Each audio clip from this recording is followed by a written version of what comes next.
Staying with India, a new report says Indians are borrowing more than ever, which is strange for our society because most Indians see debt as a bad thing. They prefer savings and solidity. So why are they taking loans now?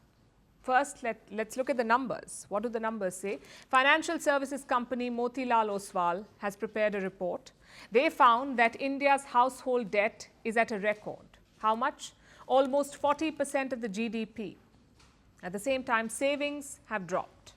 It's just 5% of the national GDP, which is the lowest in 47 years. So to recap, Indians are taking more loans and they're saving less.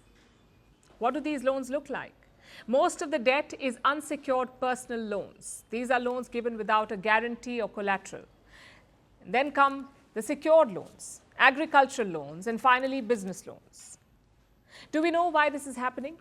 The report mentions a number of factors, like weak income growth, a strong consumption market, and rising physical savings, basically things like gold and real estate. Now, this report raises a couple of questions. One, what are people saying about it? And two, should you be worried? Well, reactions are mixed. The opposition is blaming the government for it. They say incomes have been low, inflation has been too high, hence people are borrowing and dipping into savings. And what does the government say? On this report, nothing yet, but in the past, the finance ministry has rejected such claims. They say people are taking loans to buy assets, things like cars and real estate, which means they're confident, not distressed. Now to question two. Should such reports worry us? Well, India's central bank does not think so. That's the RBI, the Reserve Bank of India. In January, the RBI had released a financial stability report. It said household debt does not pose systemic concern. We also looked at other countries. In China, for instance, household debt is 63% of the GDP.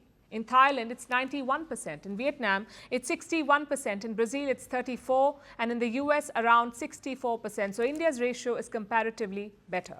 Having said that, the rising debt also reveals something about the Indian consumer. They're not conservative anymore. They like to spend on what they love. A recent consumption survey confirmed this. Urban Indians are consuming 146% more than they were in 2012, 146% jump. Rural Indians are consuming 164% more.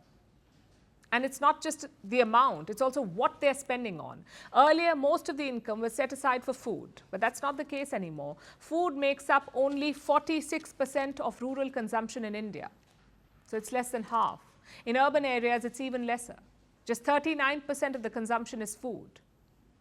But if Indians are not spending as much on food, what are they spending on?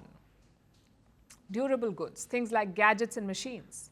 These goods made up just 2.6% of total consumption in 1999, but now it's almost 7%. So clearly, there is a shift happening. Indians are venturing out into the market. They're exploring different products.